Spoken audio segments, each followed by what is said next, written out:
వినబడుతుంది వినబడుతుంది. అవతార్ మెహర్ బాబాకి జై. ఇలా ఈరోజు బాబా కృపతో మీ అందరినీ కలుసుకుని బాబా విషయాలు షేర్ చేసుకునేటటువంటి మహద్భాగ్యం కలిగినందుకు బాబాకు కృతజ్ఞతాంజలులు సమర్పిస్తూ అవతార్ మెహర్ బాబాకి జై.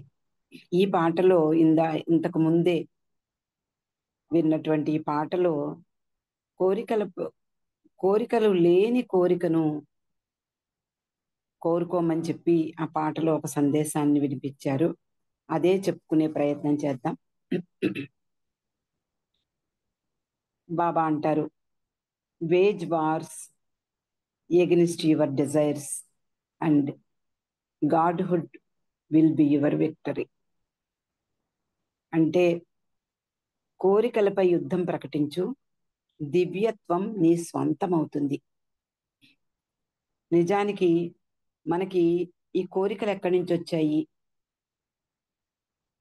అయితే మనము ఎందుకు సదా ఏదో ఒకటి కోరుకుంటూనే ఉంటాము? ఏ విధంగా మనం వీటిని అధిగమించాలి? అసలు ఎందుకు అధిగమించాలి? మనం ఎక్కడి నుంచి వచ్చాము, ఎక్కడికి వెడుతున్నాము, మన లక్ష్యం ఏమిటి, గమ్యం ఏమిటి? ఈ విషయాలన్నీ కూడా ఈ యుగ అవతార పురుషుడైన మెహర్ బాబా మనకు చక్కగా అరటిపండు ఒలిచిపెట్టినట్లుగా మనకు అందించారు తన సందేశాల్లో. అందరికీ తెలిసిన విషయాలే అయినప్పటికీ కూడా మనం మళ్ళీ మళ్ళీ తలుచుకోవడంలో మనల్ని మనము మరింతగా బాబాకు అంకితమయ్యేలాగా,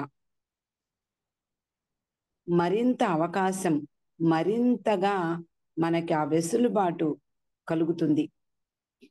అయితే బాబా చెప్పినటువంటి ఈ కోరికల గురించి, ఈ కోరికలకు వ్యతిరేకంగా నువ్వు యుద్ధం చెయ్యి అన్నారు. అలా యుద్ధం చేసినప్పుడు ఆ దైవత్వం మన స్వంతం అవుతుంది. మరి అయితే అసలు మనం ఎక్కడి నుంచి వచ్చాము, ఎక్కడికి వెడుతున్నాము? ఈ విషయాలు మనకి బాబా ప్రేమికులైన మనకి బాబా చెప్పిన సందేశాల ద్వారా మనకి ఆల్మోస్ట్ తెలిసే ఉంటుంది. ఎందుకు అంటే బాబా తొలి ప్రేరణ కారణంగా భగవంతునిలో ఉద్భవించినటువంటి ఆ కోరిక ఏమిటి అంటే నేనెవరిని అని తెలుసుకోవాలనే కోరిక అనేది మొదలై జీవాత్మ పరిణామ క్రమంలో చైతన్యంతో పాటు ఈ సంస్కారాలు కూడా అభివృద్ధి చెందుతూ వచ్చి మానవ రూపంలో పూర్తి అభివృద్ధిని సాధించి ఉంటుంది. మానవునిగా పుట్టిన తర్వాత మానసికమైనటువంటి రూపం కూడా, అంటే మానసిక శరీరం కూడా అది పూర్తిగా అభివృద్ధి చెంది ఉంటుంది. ఈ మానసిక రూపమే కోరికలకు పుట్టినిల్లు. మనకి కంటికి కనిపిస్తున్నటువంటి ప్రపంచమే మనకి సత్యము అని నమ్ముతూ ఉంటాం. మరి వేరే ఏదో భగవంతుడు సత్యము, ఈ జగత్తంతా కూడా మిథ్య అనేది తొందరగా వంట పట్టదు. మనకి నిజంగా ఈ మాటలు వింటూనే ఉంటాం. భగవంతుడే సత్యము, ఈ మిగిలిన ఈ ప్రపంచం, మనకు కనిపించే ప్రపంచం అంతా కూడా మిథ్య అనేది మనము చెప్పుకున్నా విన్నా కూడా దాని అనుభవము, మనం అజ్ఞానంలో ఉన్నామంటే ఏమిటి అజ్ఞానం? మనకందరికీ ఆ మాత్రం ఈ మాత్రం జ్ఞానం ఉంది. ఎందుకు అజ్ఞానం అనుకుంటారు అని కూడా ఆశ్చర్యం కలుగుతూ ఉంటుంది. ఏమిటి అజ్ఞానం? మనకి బాగా ఈ ప్రపంచం గురించి తెలుసు కదా, అనేక విషయాలు తెలుసు కదా. కొంతమంది పోస్ట్ గ్రాడ్యుయేషన్ చేస్తారు, కొంతమంది పిహెచ్డీలు చేస్తారు, కొంతమంది డాక్టర్స్ ఉంటారు, లాయర్స్ ఉంటారు, టీచర్స్ ఉంటారు.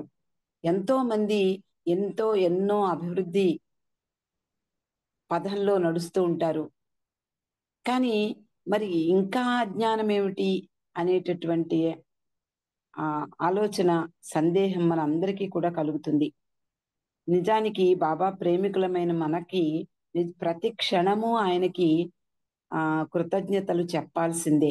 ఎందుకు అంటే నిజంగా జ్ఞానం అంటే ఏమిటి, అజ్ఞానం అంటే ఏమిటి, అసలు ఈ అజ్ఞానము అనే దాన్ని మనం ఎలా తీసుకోవాలి, ఈ విషయాలన్నీ కూడా చిన్న చిన్న సందేశాల ద్వారా బాబా మనకి అందించారు.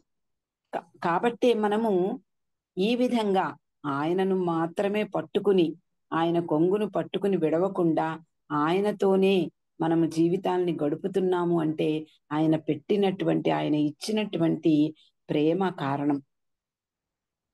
అయితే బాబా అంటారు, కోరికల నుండి విడిపెడితే తప్ప మోక్షం దొరకదు, ముక్తి దొరకదు, మోక్షం లేదు, ఇదంతా సాధ్యం కాదు అంటారు. మరి అయితే ఆశలు కోరికలు లేని మానవులు ఎలా ఉంటారు, ఎక్కడ ఉంటారు? మనందరికీ తెలుసు, నిత్యము ప్రతి క్షణము కూడా మనము ఏదో ఒక కోరికతోటే ఉంటాం. ఒక పూట భోజనంలో సరిగ్గా లేకపోయినా మనకి అదే కావాలి అనిపిస్తుంది, మనకి నచ్చిందే కావాలి అనిపిస్తుంది. ప్ర- ప్రతి పూట కూడా భోజనం చేస్తున్నా కూడా మళ్ళా మరుపూట మరి ఏం తిందాము అని ఆలోచిస్తూ ఉంటాం. లేదా మనకు కావలసినటువంటి అనేక విషయాల గురించి ఆలోచిస్తూ ఉంటాం.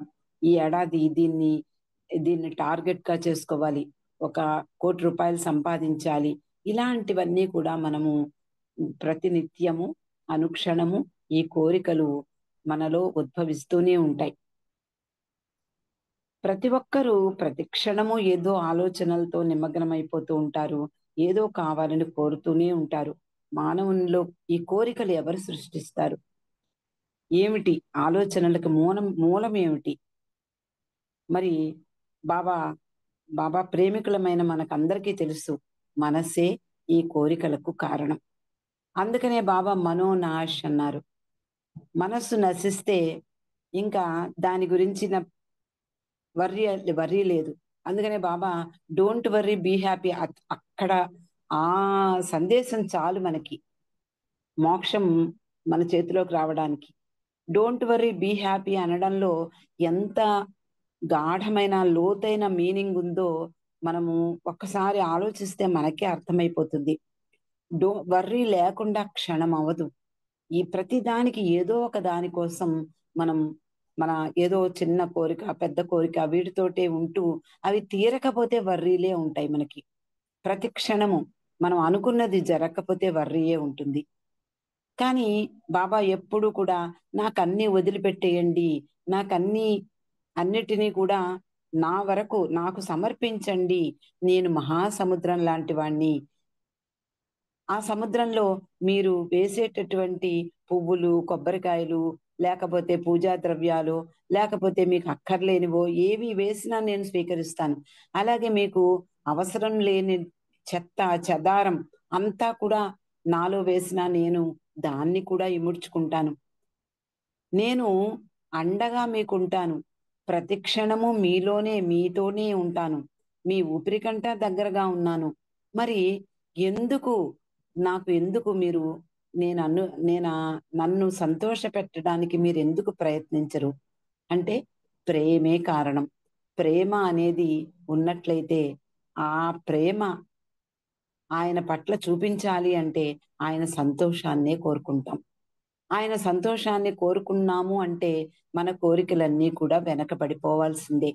ఎందుకు అంటే ఒకే ఒక కోరిక, మన ప్రియతముడైనటువంటి మెహర్ బాబా పట్ల ప్రేమతో ఆయన సంతోషాన్ని కోరుకుంటే మనకు కావాల్సింది వేరే ఏదీ లేదు.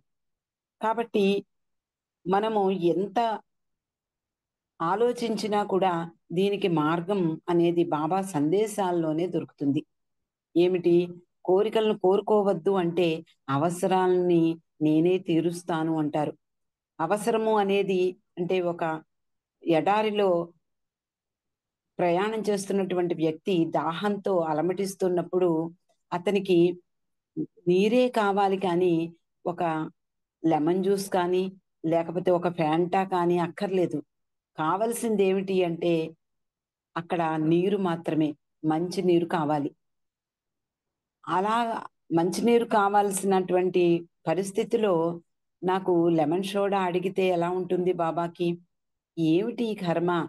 నేను ఎంత చెప్పినా వీళ్ళు అర్థం చేసుకోలేకపోతున్నారు. వీళ్ళ అజ్ఞానం కారణంగానే నేను ఇన్ని బాధలు అనుభవిస్తున్నాను అని కూడా బాబా చెప్పారు. ఆయన ఎన్ని బాధల్ని అనుభవించారో కూడా మనకు అందరికీ తెలుసు. మన కోసం ఎన్ని బాధలు పడ్డారో మనకి తెలుసు. అయినా సరే నాది, నేను అంటూ ప్రతి క్షణము స్వార్థంతోటే ఆలోచిస్తూ ఉంటాం. స్వార్థం లేకపోతే సగానికి సగం కోరికలు తీరిపోతాయి. స్వార్థంగా అంటే నాకు కావాలి, నేను బాగుండాలి, లేకపోతే నా వాళ్ళు బాగుండాలి అనేటటువంటి ఈ స్వార్థ భావన మనలో ఉన్నంత సేపు మనకి విముక్తి ఉండదు. ఎందుకు అంటే బాబా చెప్పినటువంటి సందేశాలన్నీ చదువుకుంటూనే ఉంటాము, మర్చిపోతూనే ఉంటాము. మళ్ళీ మనల్ని మనము ఉపశమింపచేసుకుంటూ, ఓదార్చుకుంటూ డోంట్ వర్రీ అన్నారు కదా! వర్రీ అవ్వకూడదు అంటాం. కానీ సరిగ్గా ఆ సమయానికి వస్తే మనము వర్రీ అవుతూనే ఉంటాం. ఇది బాబా ఎప్పుడు ఏం చెప్తారు అంటే ప్రాపంచిక కోరికలు అంటే మనకు కావాల్సిందేమిటి? ఆనందం. ఆనందంగా ఉండాలంటేనే ఈ కోరికలన్నీ కోరుకుంటూ ఉంటాం. ఈ కోరిక వస్తే నేను ఆనందంగా ఉండగలను అనుకుంటాం. కానీ నిజమైన ఆనందం ఏమిటో బాబా చెప్పారు. అదే శాశ్వతానందం. ఆ శాశ్వతానందం ఎక్కడ ఉంది? ఆ శాశ్వతానందం మూలం ఏమిటి? అంటే మనకి మనలో ఉండేటటువంటి పరమాత్మ. ఆ పరమాత్మయే ఈ మనకున్నటువంటి సచ్చిదానందానికి మూలం. అదే మూల సూత్రం. కాబట్టి శాశ్వతానందం కావాలి అన్నప్పుడు మన మనసుని కంట్రోల్ చేసుకోవాలి. మన మనసుని కంట్రోల్ చేసుకోవడం అంటే బాబా ఉదాహరణ చెప్తున్నారు. గుర్రంపై మనము స్వారీ చేస్తూ ఉంటాం. స్వారీ చేస్తున్నప్పుడు అది ఎప్పుడైనా అదుపు తప్పితే ఏం చేయిస్తావు అని అడిగారు బాబా. నువ్వు గుర్రంపై స్వారీ చేస్తూ ఉంటావు. ఆ గుర్రం ఒకవేళ అదుపు తప్పింది అనుకుందాం. అప్పుడు నువ్వేం చేస్తావు అని అడిగితే బాబా, బాబా యస్ మళ్ళీ దానికి సమాధానం కూడా ఇస్తున్నారు. గుర్రం అదుపు తప్పినప్పుడు నిన్ను నువ్వు కంట్రోల్ చేసుకోవాలి. ఏదైనా దాని మీద విపరీతమైనటువంటి కోపం వచ్చి చేతిలో ఉన్నటువంటి ఆ చెర్నాకోలాతోటి ఒకటి వేసామనుకోండి, దానికి ఇంకా వెర్రెత్తిపోయి అది ఇంకా పరుగులు పెడుతుంది. అది మనల్ని అది మనల్ని అదుపు చేస్తుంటే తప్ప అది మన అదుపులోకి రాదు. కాబట్టి బాబా ఏమంటారు? దానిపై కోపం ప్రదర్శించినా దాన్ని అదుపులో ఉంచలేవు.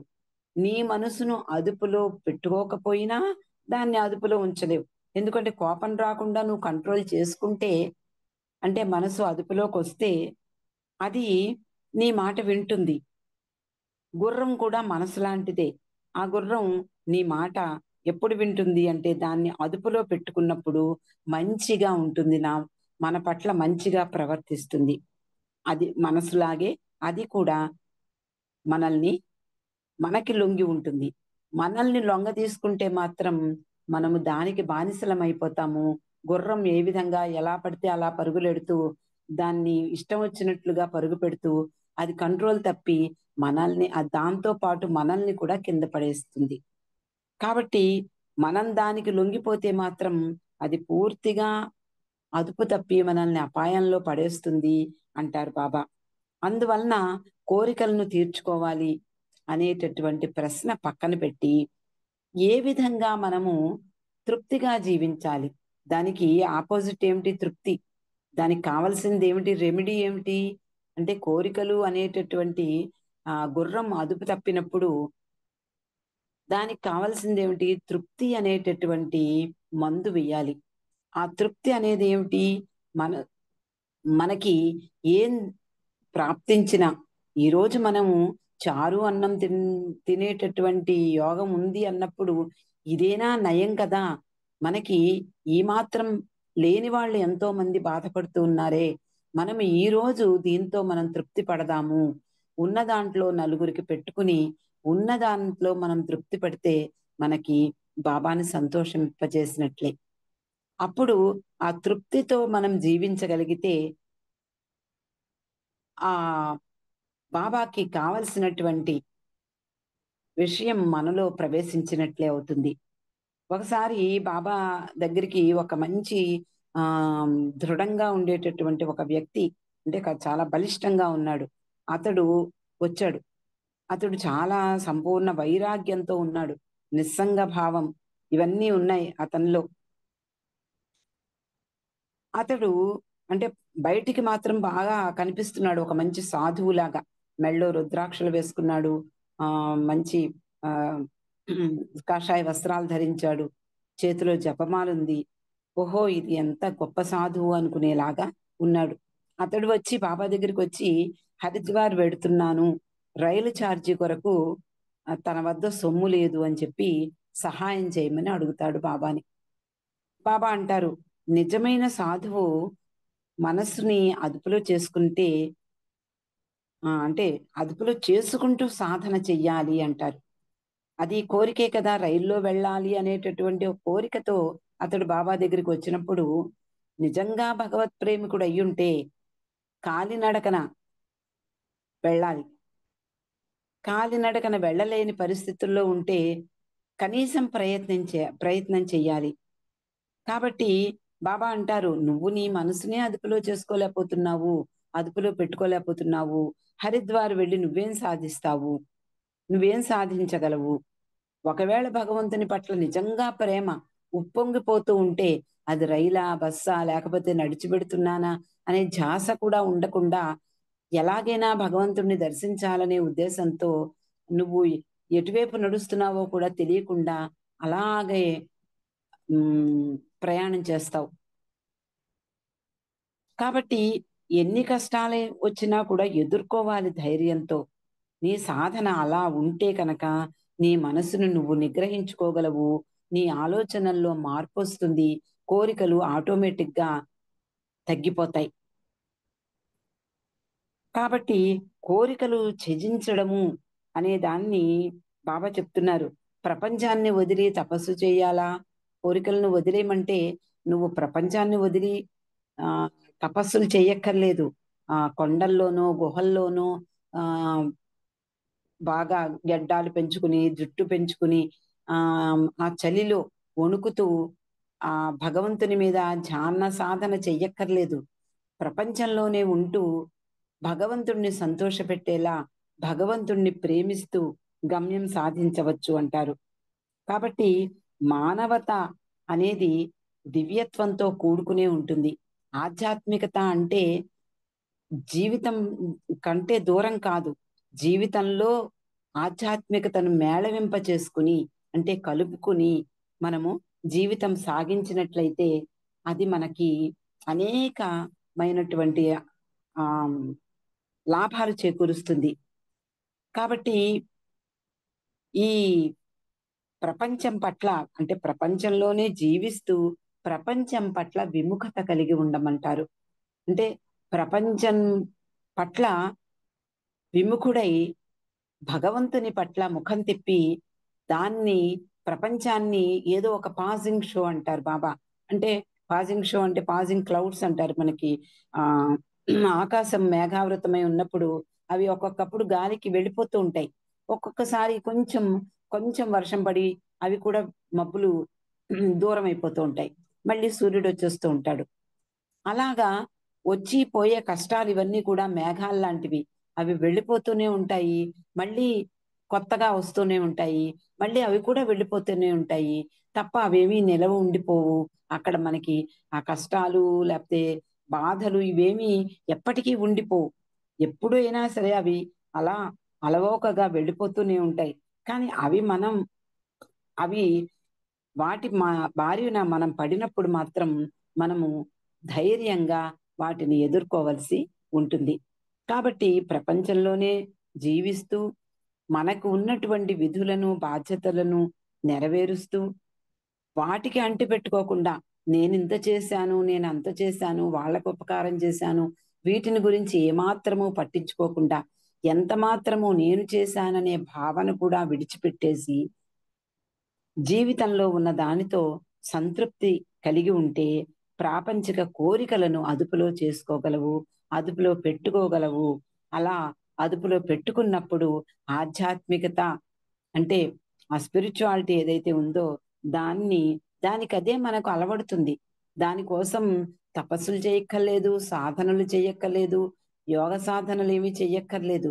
కానీ ప్రపంచంలోనే ఉంటూ, ప్రపంచం పట్ల విముఖత కలిగి, భగవంతుని పట్ల ధ్యాస కలిగి, ప్రతినిత్యము ఆయనతోనే మనం జీవిస్తూ, ఆయనను మన నిత్య సహచరుడిగా చేసుకుంటూ, మనం ప్రయాణం సాగించినప్పుడు ఏదీ మనకి లోటు రాదు.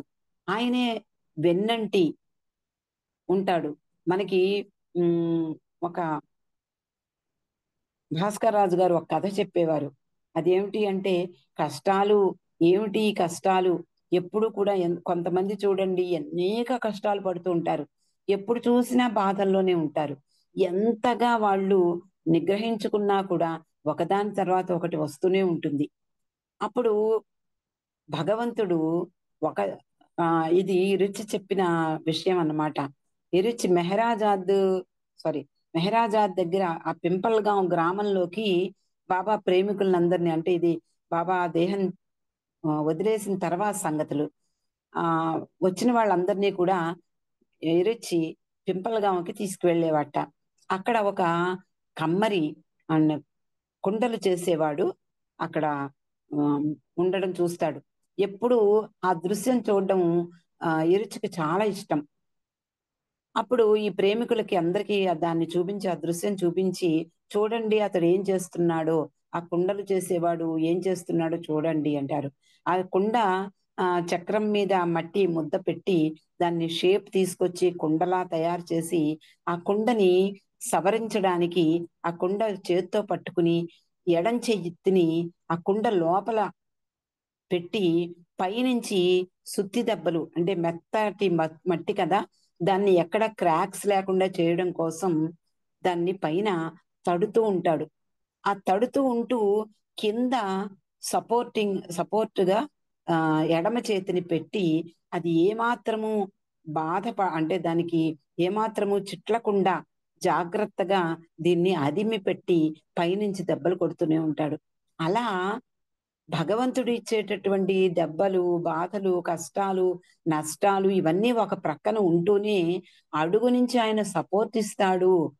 ఎలాగైతే కమ్మరి ఈ కుండలు చేసేవాడు ఆహ్, ఎడమ చేత్తో ఆ కుండని జాగ్రత్తగా ఏమాత్రము బీట వారకుండా సపోర్ట్ ఇస్తూ ఉంటాడో, అలా భగవంతుడు మనకు ఒక ప్రక్కన అవి ఇస్తూనే కింద నుంచి ఆయన సపోర్ట్ అందిస్తాడు. ప్రతి ఒక్కళ్ళకి ఇదే జరుగుతుంది. నమ్మినా, నమ్మకపోయినా కూడా ఇదే సాధ్యమవుతుంది. ఎందుకు అంటే భగవంతుడే మనకి హెల్ప్ చేస్తున్నాడు అని మనం తలుచుకోలేకపోవచ్చు. వీడు చేశారు, హెల్ప్ వాళ్ళు చేశారు అనుకోవచ్చు. నిజంగా వాళ్ళ ద్వారా భగవంతుడే చేస్తున్నాడు అనేది ఎప్పుడు ఎవరిని నిర్లక్ష్యం చెయ్యను అన్నాడు బాబా.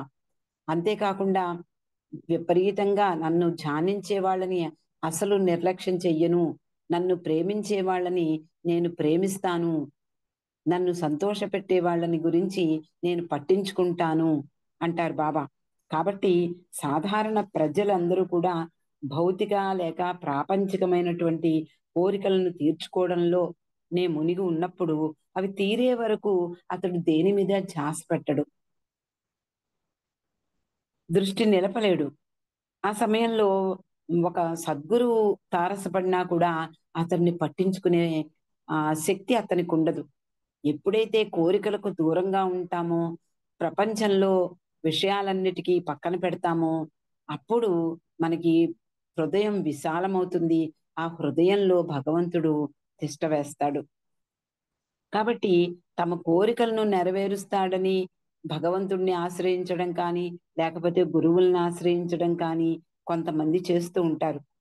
అయితే అతడు అతడే అంటే గురువే సద్గురువు అనుకుందాం.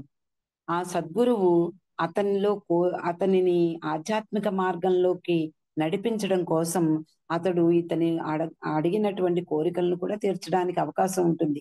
ఎందుకు అంటే ఈ సద్గురువులు గాని, అవతార పురుషుడిని గాని మనము ఆయన వాళ్ళ సన్నిధిలో ఉన్నప్పుడు మనము మనలో ఉండేటటువంటి సంస్కారాల భారం వాళ్ళు అంచనా వేయగలరు.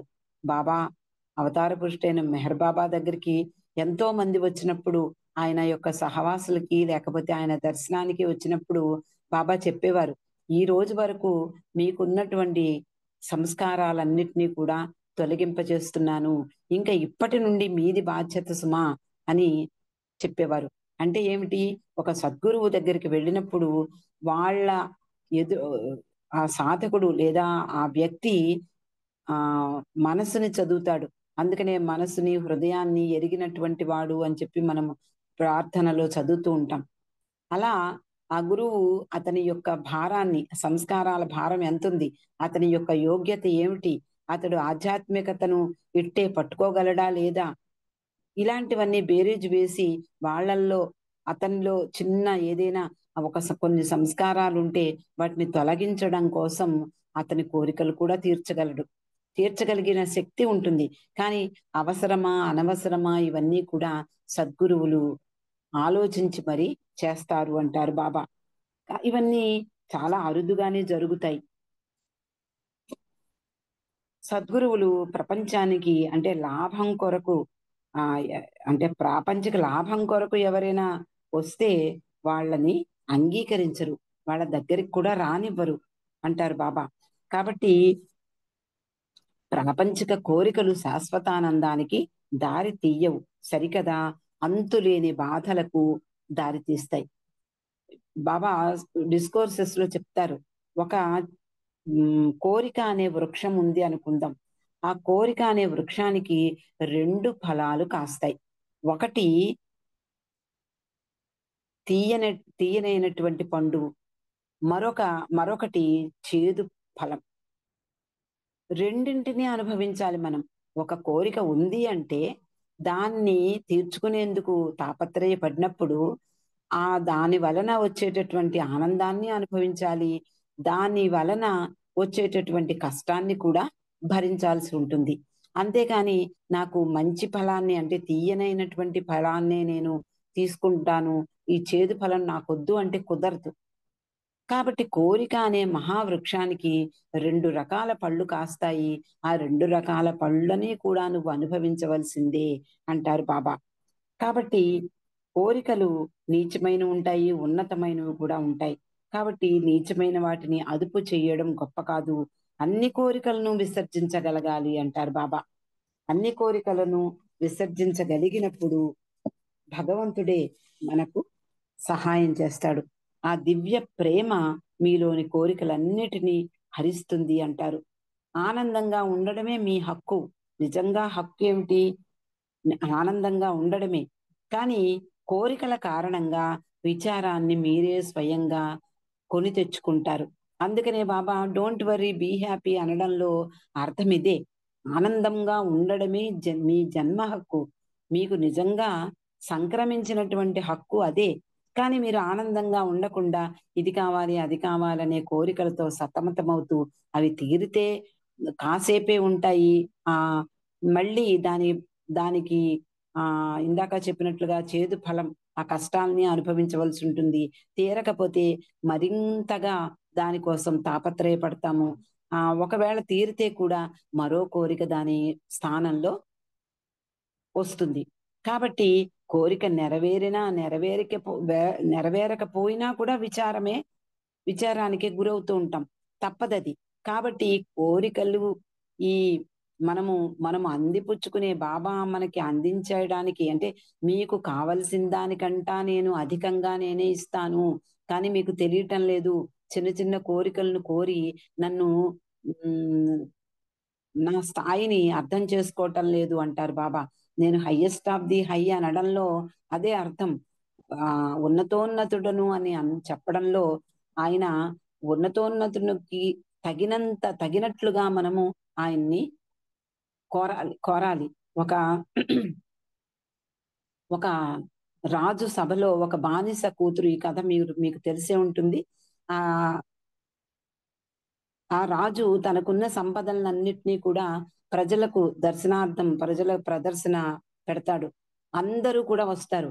ఆ క్షణంలో ఆ రాజు మీరు ఏది ముట్టుకుంటే అది మీ సొంతం అవుతుంది, తీసుకోవచ్చు అంటాడు.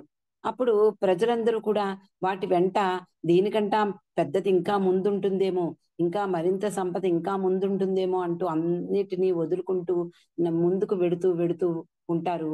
అక్కడ ఉన్నటువంటి ఒక బానిస కూతురు ప్రభు నేను ఏది ముట్టుకుంటే అదే నా సొంతమవుతుందా అని రాజుని అడుగుతుంది. తప్పకుండా నీదే అవుతుంది అంటే రాజుని పట్టుకుని ఇప్పుడు మీరే నా స్వంతమవుతారు కాబట్టి ఈ సంపదంతా కూడా నాదే కదా అని తెలివిగా మాట్లాడుతుంది. మాట్లాడుతుంది. ఆమె తెలివికి అతడు చాలా సంతోషిస్తాడు. నిజంగా కోరుకోవాల్సిందేమిటి? ఆయన్ని కోరుకోవాలి. ఆయన్ని కోరుకుంటే మొత్తం మనకి ఈ విశ్వానికే విజేతలమవుతాం. కాబట్టి ఆయనకి తగినట్లుగా అంటే ఆ ఉన్నతోన్నతుడైనటువంటి ఆయన స్థాయికి తగినట్లుగా మనము ప్రవర్తించాలి. కాబట్టి ఆ ఉన్నతోన్నత స్థాయికి తగినట్లుగా బాబా మనకేం చెప్పారు అంటే చేతుల్ని చాచి మీరు నన్ను అర్థించకండి. ఆ 2 చేతులు పైకెత్తి నన్ను స్తుతించడానికి మీరు ప్రయత్నించండి. నన్ను స్తోత్రం చేయండి 2 చేతులు పైకెత్తి అంటూ అంతేకాని దేహి అంటూ నా ముందు చేతులు చాచకండి అని కూడా బాబా చెప్తారు. అలా మనమందరం కూడా ఎంతో అదృష్టవంతులం కాబట్టి ఆయన యొక్క ప్రాపు మనకి దొరికింది. ఆయన నీడలో మనము హాయిగా సేదదీరుతూ ఆయన చెప్పిన విషయాలు వింటూ వాటిని ఆచరించడానికి ప్రయత్నిస్తూ మనము బాబాకు సర్వదా సర్వము సమర్పించడానికి నాకు అన్ని సమర్పించండి అంటారు. కానీ మనము ఎంతవరకు సమర్పించగలము అనేది అందరికీ తెలుసు. మనది నాది నాది అనుకుంటూ ఉంటాం. ఆయనకు పూర్తిగా సమర్పించలేకపోతున్నాం. అలాంటి ఆ భాగ్యం ఆయన కృపతోనే సాధ్యమవుతుంది ఏదైనా. ఆయన కృపా కటాక్షాలు మనందరి మీద ఉంటూ ఇలాగే మనం హాయిగా ఆయనతో ప్రయాణం సాగించాలి అని మనము మనస్ఫూర్తిగా కోరుకుంటూ అందరికీ జై బాబా అండి. అవతార్ మెహర్ బాబాకి జై. జై బాబా అండి. లక్ష్మి గారు జై చాలా బాబా. చక్కటి ఈ స్పీచ్ ఈరోజు మంచి మంచి ఉదాహరణతో మాకు అవసరమైనవి.